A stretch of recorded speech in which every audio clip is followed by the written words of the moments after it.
Attention, please.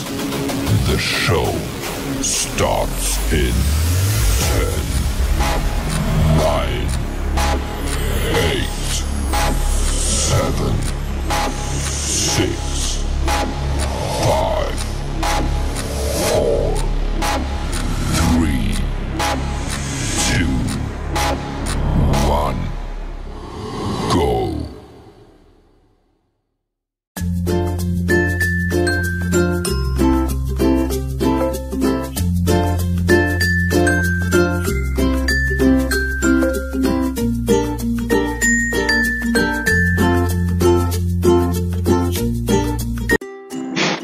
Bismillahirrahmanirrahim. Assalamualaikum warahmatullahi wabarakatuh.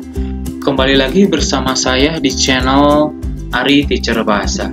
Oke, untuk pertemuan kali ini saya akan membahas tentang bab kelima, kreativitas menulis ikhtisar. Jadi bab pertemuan atau tayangan kali ini yaitu tentang menulis ikhtisar, yaitu di kelas 10 semester pertama. Oke, baik. Kita lanjut.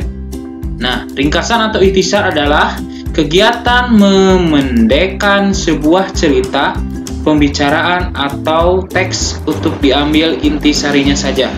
Jadi ringkasan itu sama dengan ikhtisar, adalah kegiatan memendekkan, jadi memendekkan sebuah cerita, pembicaraan, atau teks untuk diambil intisarinya.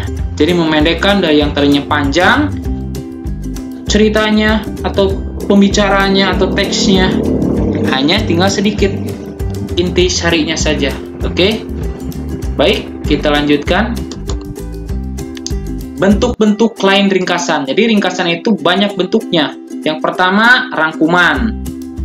Mungkin kalian pernah disuruh merangkum oleh Bapak Ibu guru, merangkum materi, disuruh merangkum oleh Bapak Ibu guru, merangkum materi, merangkum pelajaran dari buku yang tebal. Jadi rangkuman yang hanya beberapa paragraf, itu disebut perangkuman. Ada juga yang disebut dengan sinopsis. Nah, biasanya sinopsis ini bentuknya di belakang karya sastra. Misalnya kalau kalian pernah baca atau pernah mempunyai novel, di belakangnya biasanya ada sinopsis.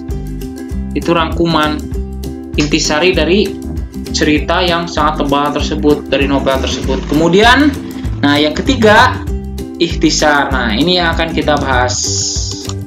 Oke, kita satu-satu dulu. Ikhtisar. Ikhtisar adalah bentuk penyajian teks yang lebih singkat dan efektif dari suatu uraian atau karangan.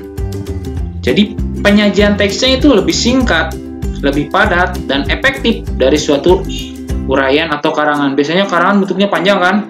Biasanya beberapa paragraf, hampir misalnya 10 paragraf, kemudian diringkas menjadi beberapa paragraf, hanya 2 paragraf. Nah, itu yang disebut dengan ikhtisar.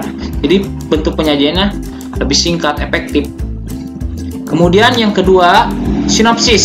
Nah, adalah ringkasan yang berasal dari karya-karya sastra berupa novel. Nah, biasanya di belakang novel tadi ada sinopsisnya. Ini merupakan ringkasan dari cerita yang sangat tebal tersebut di cerpen, atau bukan cerpen, novel. Cerpen itu sedikit.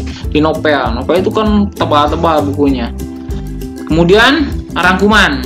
Rangkuman adalah bentuk singkat dari sebuah karangan yang panjang seperti buku. Nah, kalau rangkuman itu kalian pernah kan dulu atau sekarang masih oleh Bapak Ibu guru disuruh merangkum buku A yang tebalnya misalnya 300 halaman dirangkum menjadi 1 lembar. Itu berarti inti-intinya saja. Oke, mari kita lanjutkan. Menyusun ikhtisar. Nah, yang pertama, membaca teks dengan cermat. Jadi kalian baca dulu seluruh teksnya, baca dulu dengan cermat, teliti satu persatu gitu. Kemudian yang kedua, mencatat peristiwa penting yang terjadi. Misalnya di paragraf pertama, peristiwa pentingnya apa? Catat, berarti 1 poin itu, 1 kalimat. Kemudian di paragraf kedua ada lagi, catat lagi 1 poin. Nanti dari setiap paragraf itu ada poin-poinnya tersebut, peristiwa pentingnya tersebut disatukan. Kemudian yang C, menyusun ringkasan berdasarkan alur. Nah, tadi di paragraf pertama ada poin pertama, paragraf kedua, paragraf ketiga disusun. Jadi ringkasannya, ada alurnya.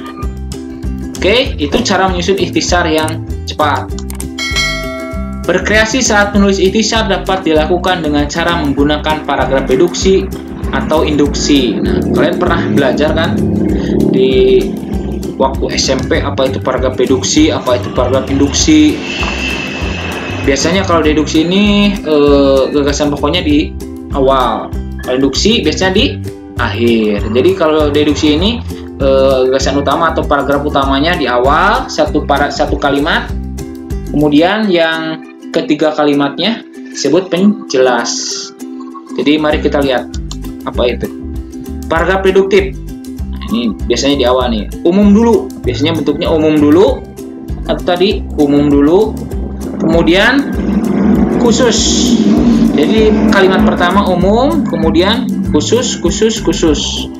Nih paragraf, kalau ini paragraf induktif, jadi khusus dulu, kemudian diringkas menjadi umum, disebut dengan paragraf induktif.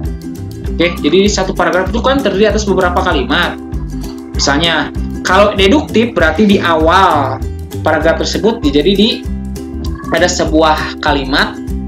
Nah, itu yang disebut dengan kalimat pertama, itu yang disebut dengan biasanya disebut dengan umum. Kemudian baru kalimat-kalimat 5 kalimat setelahnya itu biasanya disebut khusus. Atau misalnya dibalik, ini deduktif ini umum dulu, kemudian baru ke khusus. Kemudian lanjut dulu ini ke induktif. Kalau induktif biasanya khusus dulu, kemudian umumnya di akhir. Oke. Nah, terima kasih pemaparan hari ini, mudah-mudahan bermanfaat buat kita semua. Tetap jaga jarak, jaga kesehatan dengan berolahraga, jangan lupa cuci tangan, selalu pakai masker, dan jangan lupa ibadah. Wabillahi taufiq wal hidayah. Assalamualaikum warahmatullahi wabarakatuh.